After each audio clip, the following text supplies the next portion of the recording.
What is up and what is going on? We are back with another one. ATAS number 80. Oh, that's double easy. fours, double zeros. Yeah. That's easy. I can do that. I'm always struggling, man, you know. So it goes sometime though. Mm-hmm. But you already know that it's cross culture. I'm Ace. I'm going to allow my co-host to introduce himself. Oh, you already know. It's your boy Tipsy Japan back with another episode of ATAS across time and space. All right. So, I mean, we're going to just jump right into it. Just jump right into Oh no. Oh no. You already know. Retirement. In the building. Oh, we're old out here. Retirement. We're old out here. Retirement. I said Mr. Wolf. Water Pulse Laser checking in. Always good to see. WPL. Usually the first comment. Today only trumped by my co-host saying, "Bro, hayo gozaimasu." Oh well, yeah. That was before I started. I was in the waiting room. All right. Appreciate the comments there, but of course, as always, please leave a comment in the static comments below as well. This is to enter the sweepstakes. We are 20 episodes away from the bonanza. All right. Bonanza. Big things happening. Big things. If you're listening on Spotify, please try to check us out on YouTube because as of right now, I mean, I still don't know what I'm doing as far as giveaways on Spotify. There was that whole Spotify Wrapped thing. We're not that big yet, so we don't have like personalized stuff to put out there. What's that? Spotify Wrapped is like your year wrapped up. So this year they did merch and special stuff from like the artists that you listen to. Yeah. So they all had like a little message that he gave. I had like Sean Paul, I had Elevation Worship, I had like a whole slew of different people like wishing me a happy new year and thanks for listening to us this year and all that type of stuff. The artists. Yeah, the artists. You up and saying, hey, Ace from cross culture. No, not that personalized. Come on. It's just a pre-recorded, like, hey, we want to thank everybody for Watagwan. Happy New Year. Sean Paul. Yo, calm down. That's nice, though. Yeah. I mean, it's something different. And then they have merch. You get some merch, like some t-shirts. And there's one guy that I listen to, he's like pretty clean rap. And he had like a $80 statue. I'm just like, okay, I'm not really about it, but it's not there. Make images in my name. How about that, man? I was thinking about that earlier today because they got these little figures for sale out in Japan. I don't know if you ever seen figures before. They call them figure. It's like action figures. And they're doing, I mean, they're not really action figures, so they don't move. I don't think. But yeah, they look like some graven images as far as I'm concerned. I don't know. I don't know. It's one thing for me. It's one thing to have a all right. Yep. Go ahead. It's one thing to have something like this. What's that? A little Joker brick head. That I made. Yeah. Oh, you made it. Okay, that's different. Well, I mean, it's not I made. I put it together. It's made by Lego. I had to put it together, follow instructions, all that good stuff. Yeah. It's one thing to have and make that. Yes. It's another thing to worship it. That's if that's consuming your life, if all you can do is Legos and you about to lose out on your job opportunities and all of that because of Lego, then yeah, you might have to readjust and reevaluate your whole line of thinking. I just want to build, I just want to build. If you're not even support your family because you over there building, then there's an issue. There's a problem. That's an issue. Get it together. All right. Get focused. Focus up. So today's episode, I want to start saying the episode names, somewhere in there. So this is ATAS episode number 80. And the title is Constructive Disruption. All right. Constructive disruption. That's not easy to say. Disruption. Fast, but oh, right. I'm not trying to say it 5 times fast. Thank you. So we're in Disrupting the Game from the Bronx to the Top of Nintendo by Reggie Fils-Aimé, Chapter 12. This one hit a little close to home. Oh, I won't say close to home, but not close to home, but it resonated with me. There we go. It resonated with me a little bit because of what was being talked about in the chapter. So I know that we talked about last week handheld gaming and all that good stuff. But see, now I got a typo here. I got like 3 commas in here. I'm gonna leave it. I'm gonna leave it. So I mean, this is gonna be one of those things like, hey, if you drop it in the comments, if you see the typos, drop the typos in the comments. We need that interaction. Before I catch it, okay. So, what, in your opinion, made the DS and 3DS innovative? Okay. That's a question for the audience as well as for myself. What made the DS and 3DS innovative? I guess it was a lot of innovation for Nintendo, right? Because they were just used to having one screen for a long time. I guess everyone did in the industry. Yeah. Has anybody else had 2 screens? Up to that point, maybe not. Up to that point, it's like, what do you need more than one screen for? And Nintendo they went crazy with it, right? Hold on. Like who else? I mean, even to now, who else? Oh well, what was it? I'm thinking the Dreamcast Surface Duo. Screen. Okay, yeah, they did it. Yeah, and they Surface flopped. Duo did it. Well, the Duo 2 is out. Is it? They made another, yeah. Oh no, they trying to come back. No, a lot of companies are trying to do 2 screens right now, and fold-in screens and just get more real estate out of it.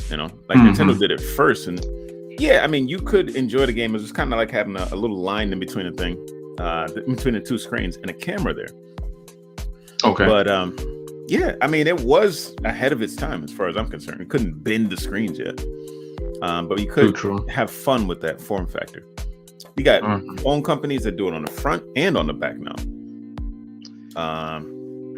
I've seen some prototypes where they basically the screen wraps all the way around to the back, and you press a button, it releases, and then it kind of opens up like that. Butterfly. I'm just like, butterfly. No, but this would be the back of the screen. The palms of my hands would be the back of the screen. Okay. So it's the screen is already facing you. You don't have to like flip it over from there. It's like it folds out like this. Okay. And the backs of your hands are facing you. I mean, back of your hand is the screen. Yeah, it's the screen. It just like it's like this, and then the other screen just comes up from the side. Yeah. Like, boom. Like, okay, that's what we're doing. I mean, I seen the screen where you could wrap the phone around your wrist. Oh yeah, I saw that too, and yeah, I don't know, because they were talking about that for a long time, like the whole being able to NFC read and having like your hotel room key, like key to it, so you're just like, I don't see why not. Like it's NFC. People do it. Like that's how you get on the train now. You swipe in with your smart watch. I mean, like Nintendo was seeing ahead that mobile gaming is something that they didn't want to have it all go to the phones or the smartphone or anything like that. Like keep it proprietary gaming company, but let's get ahead with the times. And one thing that they did that was really innovative about 3DS is where you could like walk by somebody else and play games, like have them join the game. Street Pass. The Street Pass, bro. Street Pass and Spot Pass were serious. It was insane. Like there were games that you just went in on. I mean, I beat all of them. And it was great. Serious. Like at that time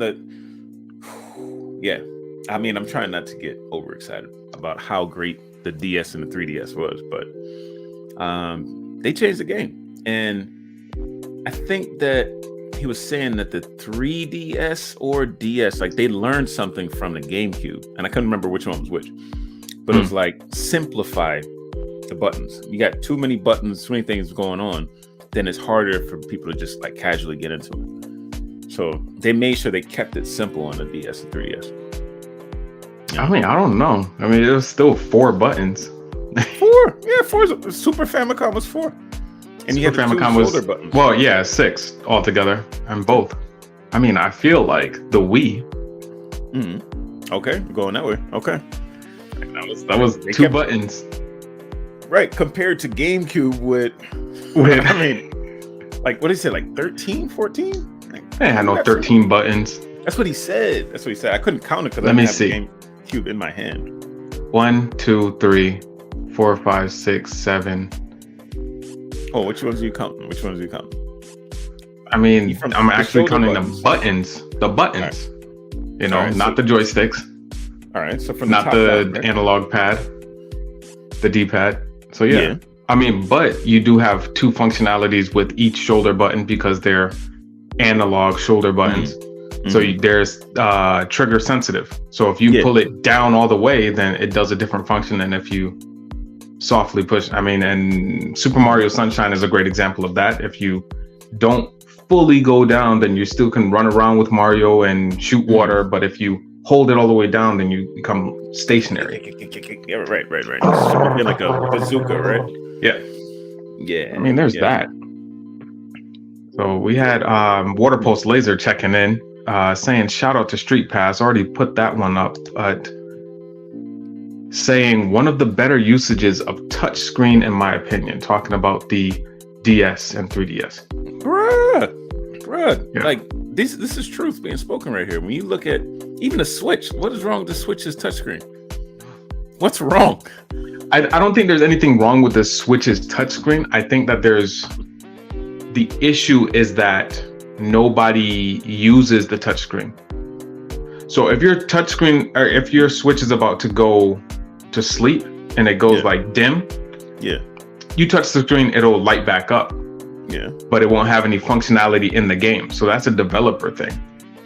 Yeah, but I mean, like the way that the games are developed on the Switch, like they're not as intuitive. Like Brain Age, all right, might as well, attack the elephant in the room. He's right there. Get your harpoons ready.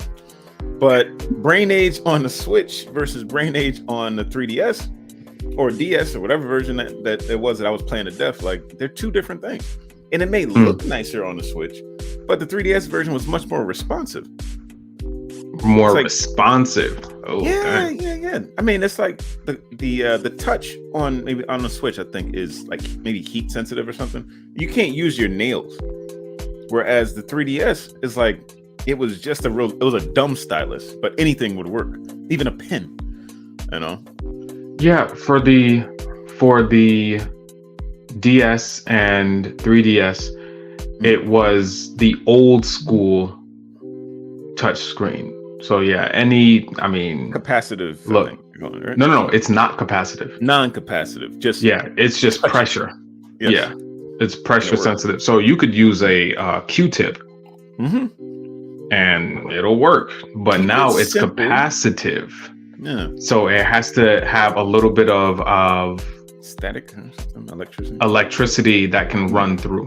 Yeah. So our bodies have like kind of like a little bit of a static field because our muscles have electricity in them. So touch screens now, your smartphone, that's what it feels.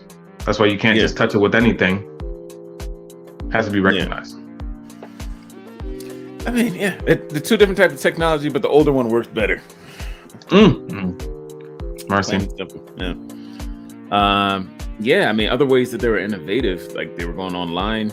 You didn't have Game Gear or Nomad or any of these guys going online yet. The screens inside there, not the screen, the cameras in it. Screens. You had the ability to blow your system. When was the last time you just wanted to blow your system? Pause. No, I was like, look.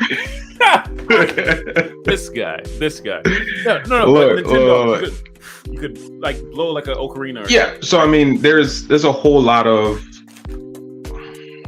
I want to say gimmicky, but the way that Nintendo does gimmicks is that they become more of a part of the system. So, I mean, even with the 3DS and the home screen, the icons, if you were to speak into or even, blow into the microphone, you would see it like jump or move a little bit or spin, and it's just like, whoa, okay. It's doing stuff.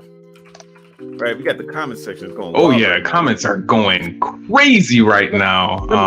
Let me help out the audience. Go ahead, put that one up. You want to put that one up? All right, hit it. Yeah, this man said, "Jahudi, how you doing, bro?" He said he ain't never seen a 3DS up close. So you about to get real up close and personal. Hold on. That's crazy. Hold on. Never seen a 3DS up close. Mercy. I feel bad. I feel like you didn't have I mean, I would say an adulthood, because the 3DS didn't come out until I was in college. So I wouldn't say that you didn't have a childhood, but an adulthood, Simple 3DS. That's how it looks. Right? Yep. So you had the analog over here. That's busted. Sorry. You got hey, it's got some years on it, but it still turns on. It still works. Hey, pretty sure. That's all that matters. It's that power button. It's probably not charged.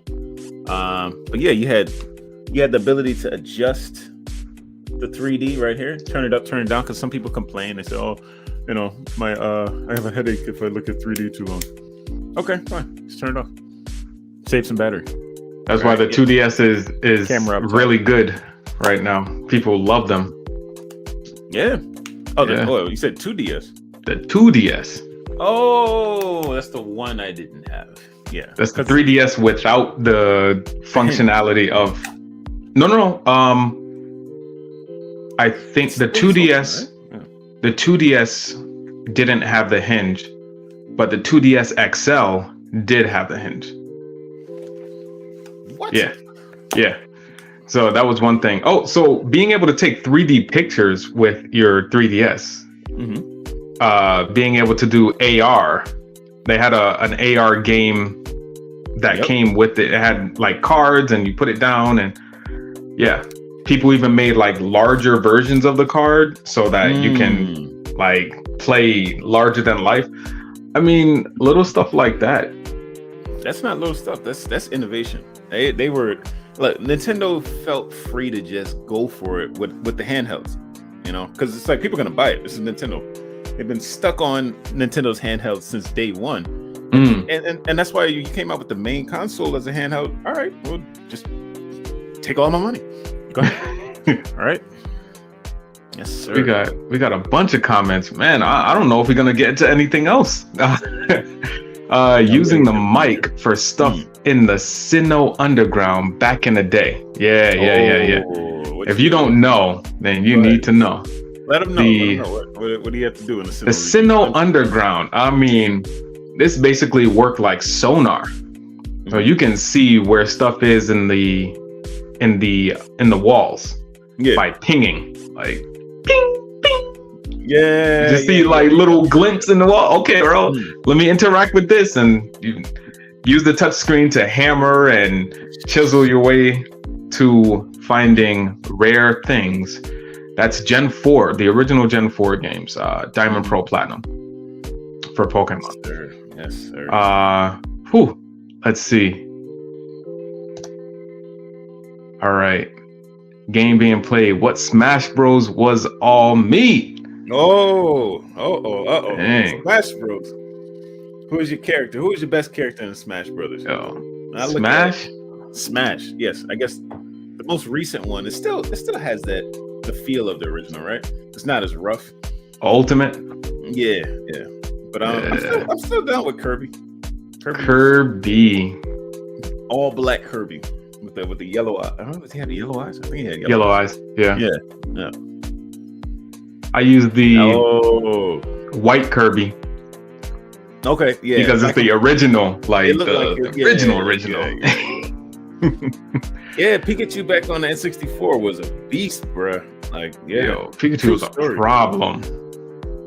Pikachu! He just, come with that thunderclap. Yeah. Oh, look, I got. Look. Let's see. It's from my light character, Kirby. Okay. From my medium, a little more speedy, versatile, Young Link. Mario. Oh, Mario. Yeah, and with those meteor smashes that he got. Yeah. And then for my heavy character, Link.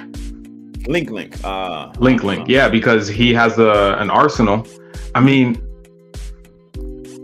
in between those two, though, is Young Link. I don't really like playing him, but he has fire arrows, and he's got those fire arrows that they come out so quick. Yeah. That's why I use a Young Link even over a Big Link, because Big Link is strong, but that Young Link, he gets everything done, and he got explosive bombs, like not nice looking bombs. I don't know. Well, yeah, like not the detonating bombs. Yeah. I mean, that only changed with this iteration of, because before there was. That's true. Link Breath of the Wild didn't exist. So I felt like the old Link was better than the current. Yeah. Still. That being said, Mr. Iwata said that he was a gamer in this chapter. I remember he mentioned that. I didn't hear what game he said he played, but if I would have found him on Smash, he would have got the business. Oh, dang, that's crazy. Let that man rest in peace. Yeah. Let that man rest in peace. Look, it would have been like that. Like, yo, did you see that knockout? See what just happened, right? Oh, no. Yeah. All right, so we're talking about all of the innovations. And going back a few chapters, we hear Reggie was talking about how PlayStation was coming up and PlayStation was doing this and Xbox is coming out now and Xbox is doing this. And you have to wonder, is it better to set trends or to follow them? Ooh. For whom? It's a better opinion. So I mean, you can go the route of Samsung, or you can go the route of Apple. Samsung pioneers a lot of stuff. They put their stuff out there, and some of it may not stick. Apple waits until the market is ready, primed by what somebody else has done, and they say, okay, we're going to make it ours. So, I mean, there's two different ways of looking at it. Which one makes you the most profitable company on the market? I mean, it works for Apple, right? Too true. Yeah. I mean, it's better to set trends or to follow them. I want to know what the audience thinks on this one, because, I mean, to be a trendsetter, you have to stay with your hand on the pulse all the time. And there's a time in life where you're naturally more inclined to do something like that. Whereas once you get older, it's okay to ride the blue horse or ride the fast horse. Yeah. Ride the fast horse. What do you mean? Yeah, you don't have to be the fast horse. You just need to ride it. Right? Like, this is where the wave is. Stay on it, and you'll be relatively successful. I see. I think there's a point where you don't feel like you have to come out with everything yourself. You don't have to set the trends, but you just have to pay attention to what they are and enjoy it. And be ready to move when somebody else comes out with that innovation. They'll do the innovation first, and you make it better. And I mean, you could be very successful that way. But to set the trends, you got to have talent, you got to have a team, you got to have your hand on the pulse, and you got to be up, ready at dawn. Right? True. Okay, I see what you're saying. I mean, to me, I would like to set trend, only because that means that you're putting yourself out there. Whatever sticks, and whatever doesn't, and you're okay to roll with that. But if you look at TikTok, because the biggest thing on there is trends. You know, somebody comes up with a sound and then everybody's jumping on that, and oh, I'm going to make this type of video to this and it's going to become a trend. And but that original, when I'm on TikTok, if I see a trend that I like, I'm like, okay, well, let me see the original of this, the pioneer, if you will. And I go back to the original video and I see the original context, what's actually being done. So, okay, all right, this might be something that I'm interested in, or something I'm not interested in because of the original context. It all depends. So we got follow until you're blessed with a new, potentially better path. Okay. So that's kind of in the wheelhouse of, to be a great leader, you have to first be a great follower. There you go. Yeah, there's a lot. There's a lot to that, you know. And the thing is, you don't always have to be the one to set the trend, right? You could follow things that you enjoy, like you intrinsically like, you know, not just because everybody else is doing it, but because you like what the actual core thing is, as you said. And then, you know, in the pursuit of that thing, you may get an idea that may be a little bit different from it, but like, why not give it a try? And you could set a trend, but the thing is, setting a trend is, oh man, this is deep, but you can't do it by yourself. Oh no, definitely not. Somebody has to come up behind you and say, "Oh, dang, okay." in order for it to become a trend, you just do your thing, and if people follow behind you, great. And if they don't, they don't. You know. Yeah. But you can't make a trend yourself. Oh, definitely cannot. Oh, I guess you can only follow them. Yeah, it's better to follow your senses. All right. That's my answer. Now what you got? All right. So I want to jump into this next point. I want to hit both of these points, but we'll see what happens. Okay. So you have in this chapter talking about the innovation of the 3DS, talking about brain age, or sorry, of the DS, not the 3DS, and talking about brain age and how bringing it to the West was seen as difficult, so they wanted to put it with Sudoku, so that the trend was kind of on the DS. And Reggie was talking about putting boring things on the DS. He did say they're boring, yeah. Yeah, literally said boring things. So math problems, I don't know if you've seen it, but there's a crossword game for the 3DS. I know that there was a Japanese learning game that I had picked up for the DS, and to me, it's great. You can literally hold the DS sideways so that it's more like a book. Yeah. And you can be writing on the touch screen, and it's very natural. Absolutely. So right. I used it to pass a lot of kanji tests. Oh yeah? Yeah. I mean, I have a lot of books, but you either want to carry around the book or you carry around your DS. It's easier to carry around the DS.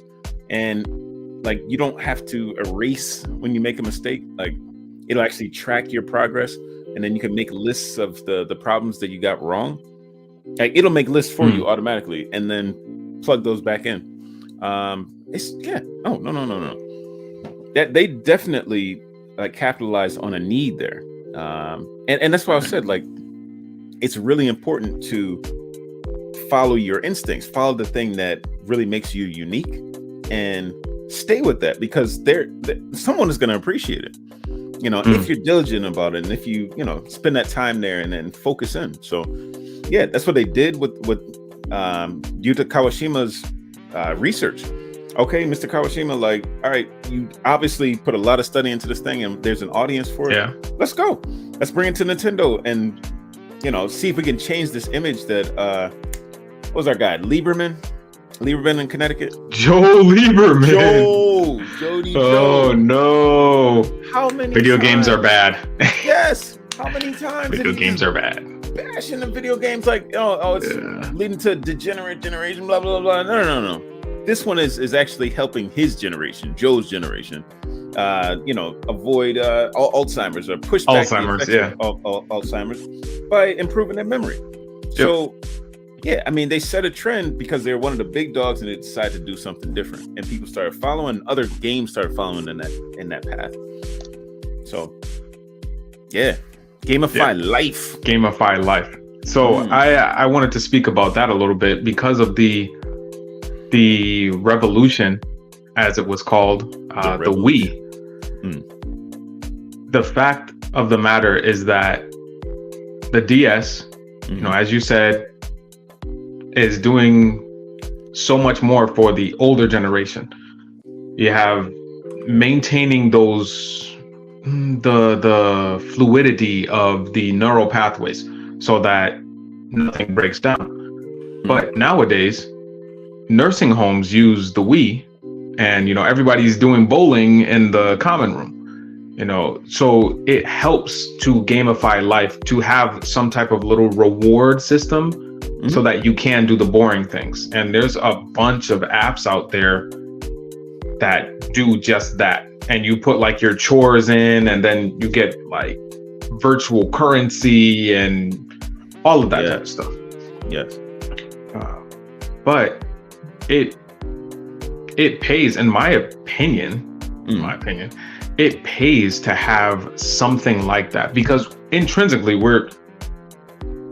everybody wants some type of reward. Right. And that's not to say that it has to be money, it has to be stuff.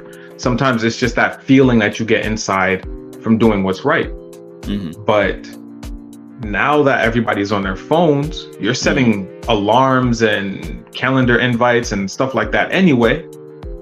Why not have a little bit of that feedback? You know what? Oh, you hit your app, or you hit your goal 3 times last week. Are you going to do better this week?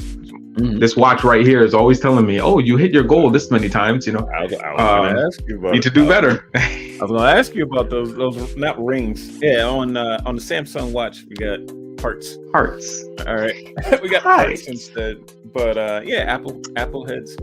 Y'all have you got the rings. Yeah, I'm competing about rings with your friends. Like, gamified life. Like, our generation grew up playing games, so it's just like it's a natural progression to think that these devices will have something in it that it's fun, right? And keep track of what you're doing out there.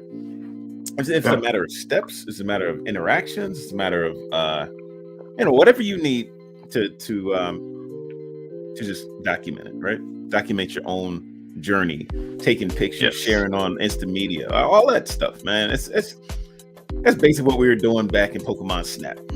You riding around in the game, taking pictures of stuff, and then trying to make a better shot in a virtual world. All right, and now that's what we're doing. We're walking around this actual world, trying to take shots and share pictures of each other. Like, try to get that shot. You got Pokemon Go, even more so, because then you're taking pictures of your Pokemon in the real world. Yeah, but it's a big crossover right there, but it's a lot of fun. Life isn't bad. Life isn't bad. You don't got to write it down with one of these. It could be a digital pen if you like. Be one of these right here. Hold on. You about to show us something? About to show us something. Showing us his palms right now. There it is. The S Pen. Yeah. All right, what he just demonstrated was one of these folks. Oh yeah. He just demonstrated that, right? Oh yeah. There it is. Oh, they look very similar. It's the same one. You have the 20? Nah. That's what I'm saying. Yeah, do you have a clicker? Yeah, I got that right there. It has one button right here. Yeah, I got one button. Does it have a divot? A divot? Yeah, a little divot right here, so it locks in. Right here? Yeah. Yeah. So it probably is the same pen. Maybe it's a little updated somewhere inside the tech. Who knows? I mean, I bought a new one because I broke my old one. We're talking about S Pens, guys. Yeah, S Pens. And the Ultra has a different S Pen. It is actually thicker, I think. Oh, okay. So you probably got the last of this batch. Yeah, Yeah, because the S20 or the Note 20 Ultra is the last Note. Like, that's it. And they're all Ultras after. Yeah. Oh, this is the Note 20 Ultra, and then this one that I'm on right now. It's Note 20 Ultra, and then it became the S21 Ultra, S22 Ultra, S23 Ultra. So there's no more Notes. Oh, okay. Yeah. Oh, crazy stuff. You can write it down with one of those as well. I do it all the time. Look, you can write right into the. Oh, I just showed a picture.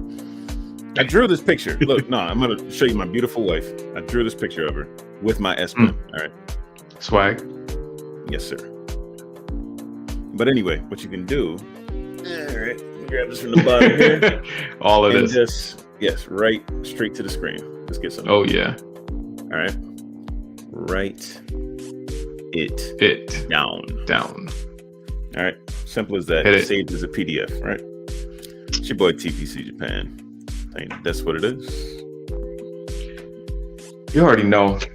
Number 80. Thanks for joining us. You guys might want to stick around, stay awake for the next stay woke half hour, hour. Something might be coming your way if you hit that bell notification. Oh. So, just throwing that out there like that. Until next time, stay prayed up. Be blessed.